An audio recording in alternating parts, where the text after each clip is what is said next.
Olá pessoal, tudo bem? Eu sou o professor Elton Kramer e vou comentar com vocês as principais decisões do Supremo Tribunal Federal que sejam importantes para o seu concurso da advocacia pública. Então aqui a gente faz um levantamento de tudo que é importante, que saiu em informativos, que saiu na imprensa, saiu em sites especializados e que vocês não podem passar o mês, virar o mês sem ter acesso a essa informação. Então a gente separou aqui um material muito especial para vocês. Vocês já devem ter recebido aí o material impresso, mas de qualquer forma eu vou trabalhar com vocês aqui nos slides, é muito importante. Um tema que voltou aí na pauta do Supremo Tribunal Federal era a respeito da inclusão do ICMS na base de cálculo do PIS e da COFINS, né? E o tema era o 69 de repercussão geral, de relatoria da ministra Carmen Lúcia, e que tratava, por exemplo, aqui da modulação dos efeitos da repetição in débito, né, de quem recolheu errado ou recolheu a mais, né, o PIS e COFINS, né, levando em conta a base de cálculo englobando o ICMS. Já tivemos um caso julgado aí no ano de 2017, no qual diz que não pode compor, e agora seria a questão da modulação dos efeitos, né, que foi através do embargo de declaração opostos pela Fazenda Nacional.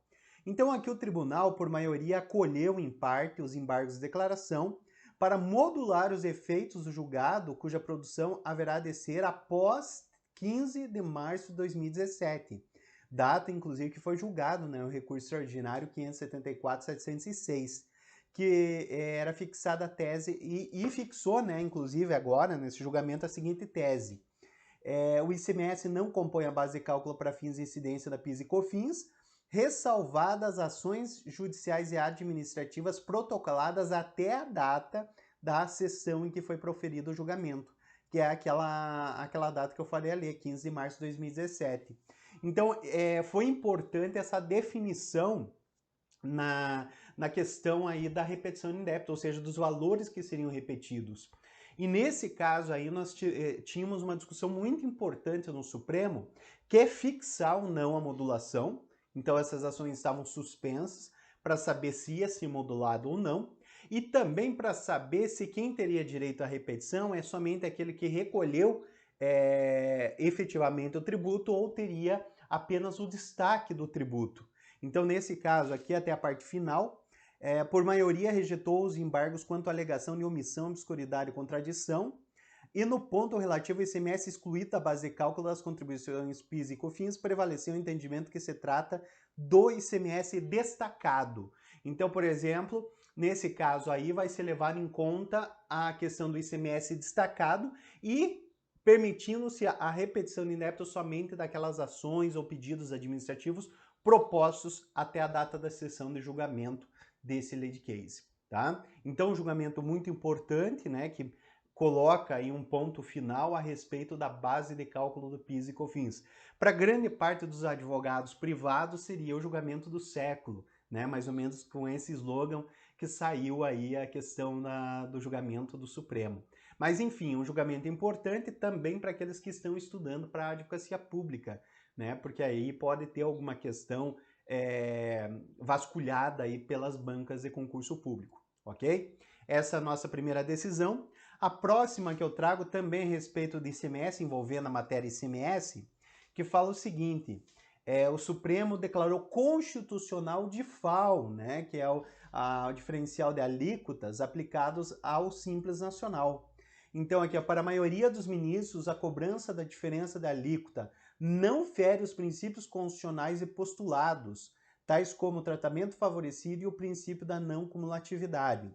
Aqui o DIFAL, para quem lembra, é aquele diferencial de alíquotas quando você vende para um contribuinte ou um consumidor final de outro estado. Então você tem, por exemplo, que pagar a diferença da alíquota interestadual com a alíquota interna daquele estado de destino. Então, por exemplo, se você tem uma alíquota interestadual de 12 e lá no destino é 18, você desconta, né? 18 menos 12, você tem que pagar no estado de destino esse chamado DIFAL. O que foi questionado é que essas empresas que são optantes do Simples Nacional, por ter uma situação peculiar, né, um recolhimento diferenciado, né, de forma unificada, se não teria uma ofensa ao princípio do tratamento mais favorecido, o princípio da não cumulatividade, já que essas empresas teriam que pagar essa diferença da alíquota e não teriam como reaver esse pagamento em créditos, porque você não tem o aproveitamento de crédito, como, por exemplo, empresas não optantes do Simples Nacional. Só que o Supremo, nesse caso, então, entendeu que não há ofensa alguma, né? Aprovou a seguinte tese: é constitucional a imposição tributária de diferencial da alíquota do ICMS pelo estado de destino na entrada de mercadoria em seu território devido por sociedade empresária aderente ao Simples Nacional, independente de posição dessa na cadeia produtiva da possibilidade de compensação dos créditos. Então, o recurso interposto pela empresa de Caçapava, do Sul, Rio Grande do Sul, questionava o acordo do TJ do Rio Grande do Sul, que manteve a validade da cobrança do ICMS na empresa do Simples Nacional na modalidade de cálculo conhecida como diferencial da alíquota, né? E para aqueles que sabem, o Simples Nacional é uma forma diferenciada de cobrança, uma forma unificada. Então, esse caso aqui julgado pelo Supremo é muito importante, principalmente para vocês que estão estudando para procuradorias estaduais. Primeiro, porque envolve um tributo estadual, o ICMS, que é talvez o mais importante. Segundo, porque você tem uma matéria constitucional de fundo, que envolve princípios constitucionais, que é o do tratamento mais favorecido a microempresas e empresas de pequeno porte, e a segundo, que é o princípio da não cumulatividade. E esses dois princípios, eles são a bandeira de fundo da discussão dessa matéria da DIFAL para Simples Nacional. Então, como é uma matéria constitucional tributária, a probabilidade dela ser cobrada numa prova objetiva ou dissertativa aumenta, porque ela não é uma situação peculiar que seria cobrado uma excepcionalidade. Ele poderia ser cobrado perfeitamente aí numa matéria de constitucional ou até mesmo de tributário, mas uma matéria mais palpável para os candidatos. Então, recomendo a leitura desse acórdão, o acompanhamento da discussão, principalmente à vista dos princípios. Porque se isso aqui cair numa prova dissertativa, você vai ter que escrever, falar o que é cada um dos princípios, em que ponto não ofende e colocando o posicionamento do Supremo Tribunal Federal. Então fica aí uma dica de estudos bem quente para você que está estudando e se preparando para provas da advocacia pública. Próxima questão que eu trago para vocês é a questão de proibição de município exigir cadastro de empresa de outra cidade, né? E aqui foi uma tentativa de modulação de efeitos. Para aqueles que estão acompanhando a jurisprudência e já viram com a gente nos meses passados, eu já comentei que o Supremo Tribunal Federal declarou a inconstitucionalidade, por exemplo, de você aproveitar aqueles cadastros chamados CEPONs, algumas capitais tinham, que prestadores de serviço de outras cidades deveriam fazer o cadastro para prestar o serviço e não terem um imposto retido. Então, vários municípios tinham, capitais quase todas elas tinham, e municípios grandes também tinham esses cadastros obrigatórios. O Supremo diz que é inconstitucional, né? Inclusive, a Lei Complementar 175 de 2020 já aboliu a possibilidade da utilização desses cadastros para aqueles serviços entabulados na Lei Complementar 175, como leasing, planos de saúde, consórcios, etc. Então, o Supremo veio e disse que qualquer tipo de serviço ele é inconstitucional. Aí houve uma apresentação em embargos de declaração para modulação dos efeitos. Olha o que o Supremo decidiu. Em março desse ano, o STF considerou que os municípios não podem impor obrigações acessórias para contribuintes que sequer estão no seu território, né? Então, esses cadastros aqui seriam inconstitucionais. Em julgamento virtual, o plenário do Supremo Tribunal Federal rejeitou embargos de declaração interpostos contra a decisão que declarou a inconstitucionalidade dos cadastros criados por municípios para identificar prestadores de serviços sediados em outras cidades, né? Então, a maioria seguiu o voto do relator Marco Aurélio contra a modulação dos efeitos. Então, nesse caso aqui, pessoal, nós tivemos o quê? Uma declaração de inconstitucionalidade sem modulação de efeitos. É isso que o Supremo decidiu.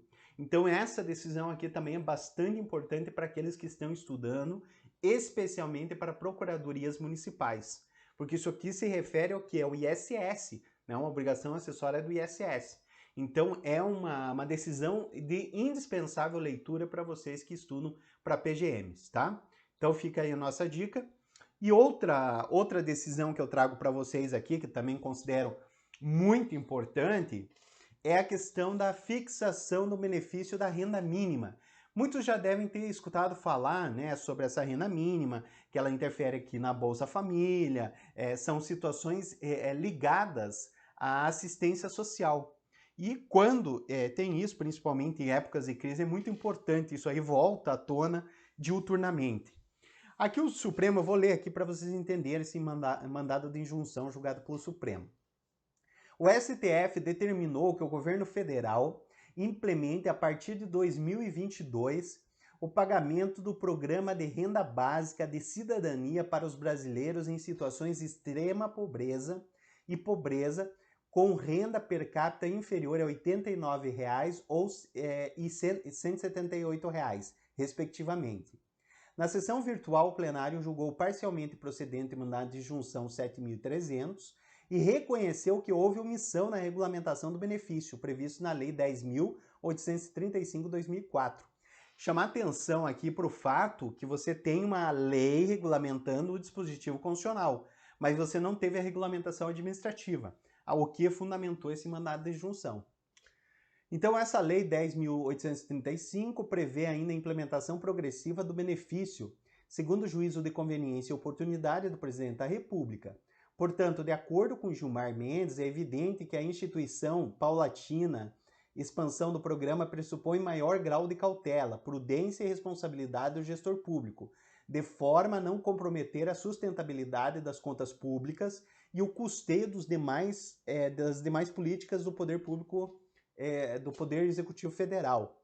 Em seu voto, o ministro Gilmar Mendes apela aos poderes legislativo e executivo para que adote as medidas administrativas e legislativas necessárias para a atualização dos valores dos benefícios básicos e variáveis do programa Bolsa Família e aprimorem os programas sociais de transferência de renda atualmente em vigor, conciliando-se com a Lei 10.835 e unificando-os, se possível.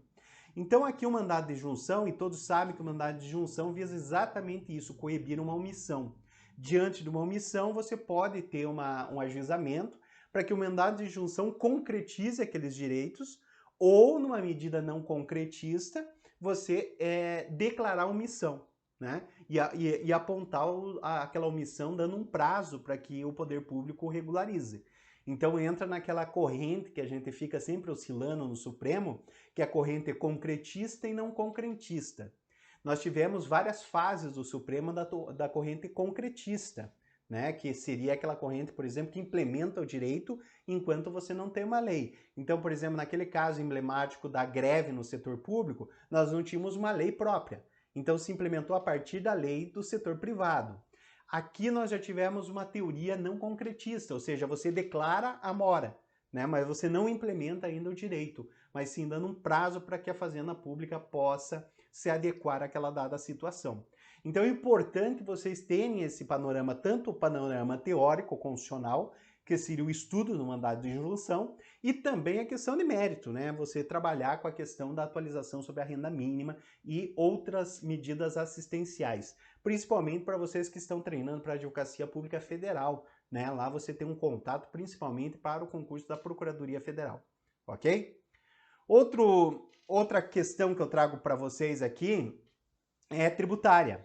O STF validou a incidência de imposto de renda sobre depósitos bancários, né? Olha o que o STF então falou aqui. Aqui é uma questão até bastante polêmica. Eu me lembro desde a época que eu estava aí na faculdade, a gente discutia sobre essas questões presumidas, né? A renda presumida, né? Tem muito debate sobre isso. Aqui o Supremo decidiu que é constitucional a incidência do imposto de renda sobre receitas depositadas em conta corrente cuja origem não foi comprovada pelo titular, desde que ela tenha sido intimada para tanto. Ou seja, a decisão vale para os casos em que a Receita Federal presumir que tais valores representam receita ou faturamento e houve uma omissão por parte da pessoa física ou jurídica. Veja, isso aqui eu até coloquei o dispositivo legal. Essa decisão foi com base no artigo 42 da Lei 9430 de 96, que fala o seguinte: caracterizam-se também omissão de receita ou de rendimentos, valores creditados em conta de depósito ou de investimento mantida junto à instituição financeira, em relação aos quais o titular, pessoa física ou jurídica, regularmente intimado, não comprove mediante documentação hábil idônea a origem dos recursos utilizados nessas operações. Só fazendo uma pausa, pessoal, isso aí desde o tempo que eu estava estudando na graduação em Direito, eu me lembro que tinha uma discussão, porque eu fiz até o meu TCC na época sobre quebra de sigilo fiscal.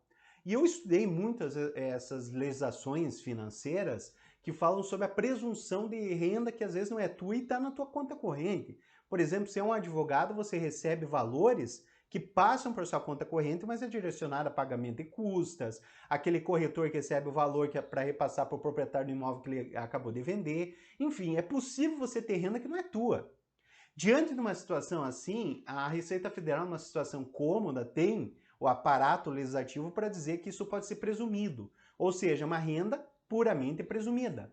Caso você não comprove, você contribuindo dizendo que não é tua, presume-se que é renda e vai incidir o imposto de renda. Isso era debatido lá desde a época da faculdade, e agora que você tem aí, você já tinha posicionamentos, mas agora que você tem um posicionamento mais contundente do Supremo Tribunal Federal. Então é possível você ter a chamada renda presumida? Segundo o Supremo, é possível, né? Abalizando a constitucionalidade desse dispositivo legal que regulamenta a omissão de receita.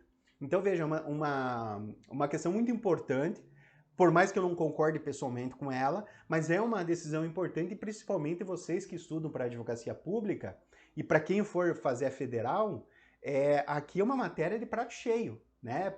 Tanto um parecer, uma peça judicial, quanto uma questão objetiva que venha tratar sobre renda presumida. E você tende a dizer, não, mas peraí, presumido, talvez não. Se você não viu, não trabalhou com essa matéria, há uma chance de você errar. Então, por isso que prestem bem atenção, leiam depois, se for o caso, revejam o meu comentário e se aprofundem, leiam o acórdão, né? Isso é muito bom para você fixar essa matéria que está sendo colocada. Então aqui prevaleceu o voto divergente do ministro Alexandre de Moraes, sendo que para ele a lei não ampliou o fato gerador da obrigação tributária. Segundo o CTN, destacou o ministro, o aspecto material da regra matriz de incidência do imposto de renda é a aquisição ou disponibilidade de renda ou acréscimos patrimoniais, né? E aí o voto do ministro foi seguido pelos ministros Écio Fachin, Carmen Lúcia, Luiz Fux, Luiz Roberto Barroso, Gilmar Mendes, Ricardo Lewandowski e Rosa Weber, né? Esse foi o julgamento aí entabulado pelo Supremo Tribunal Federal. Então, como eu disse, é uma decisão bastante importante, concorde ou não com ela, é importante você saber, você dominar esse conhecimento, até para você conseguir enfrentá-la se for o caso, ok? Aqui outra decisão que eu trago para vocês. O STF, nesse caso aqui, declarou inconstitucional a tarifa de cheque especial não usado. Aqui tem que, enfim, uma coisa boa, né, para os consumidores. O Supremo, então, por unanimidade, os ministros avaliaram que a norma da CNM está em desacordo com as regras da Constituição. Em decisão, os ministros do STF julgaram inconstitucional o artigo 2º da Resolução 4.765 de 2019, do Conselho Monetário Nacional, que permitia a cobrança de tarifa pela mera disponibilização de cheque especial, ainda que não utilizado em conta de pessoas físicas e de microempreendedores individuais. E olha que interessante aqui, eu coloquei até um comentário.